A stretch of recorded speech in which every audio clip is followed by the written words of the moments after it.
À 2 pas de Pondichéry, sur la côte sud de l'Inde, cette communauté cosmopolite de 2000 habitants vient de fêter ses 40 ans.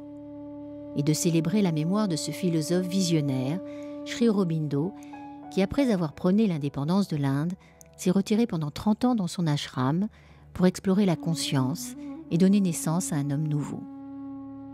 Mère, sa compagne spirituelle, prend en charge l'ashram après son départ et poursuit son œuvre.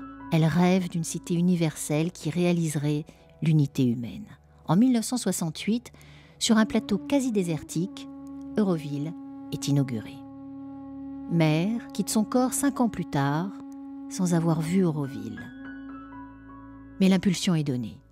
Une charte rédigée par Mère établit qu'Euroville appartient à toute l'humanité et qu'elle a pour but de bâtir l'unité humaine. Mais qui sont ces aventuriers assez fous pour avoir tout quitté afin d'incarner à l'autre bout du monde la vision d'une femme qu'ils n'avaient jamais rencontrée?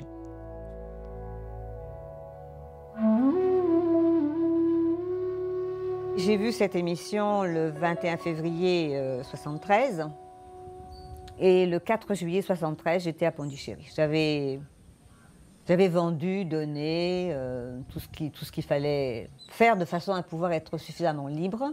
On dit souvent qu'il faut qu'il y ait un appel pour pouvoir venir. Donc il y a eu l'appel, mais il y avait la réponse aussi.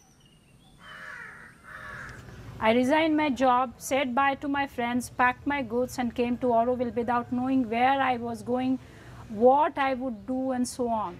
But it was just the connection, and you cannot explain in logic. You have to feel in your heart. And I felt it very, very strongly, that it was my home. I remember on Darshan days, Mother used to say sometimes, you stay in Auroville. The best place is stay there in Auroville and work. You don't have to come into Darshan. It's okay. I'm with you all the time. What happens in that meeting or in that exchange of pure energy from one being to another? It must have cleared quite a bit of difficulties within oneself, and it definitely made the road open for the Auroville experience.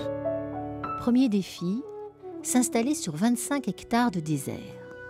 Pour prendre racine, ces écologistes improvisés ont dû faire surgir la vie d'une terre sèche comme la pierre et développer des trésors d'ingéniosité. Quand on était sur cette terre d'aspiration, il n'y avait pas d'arbres. Donc en fait, on n'avait aucune présence animale, que des hyènes de temps en temps qui venaient.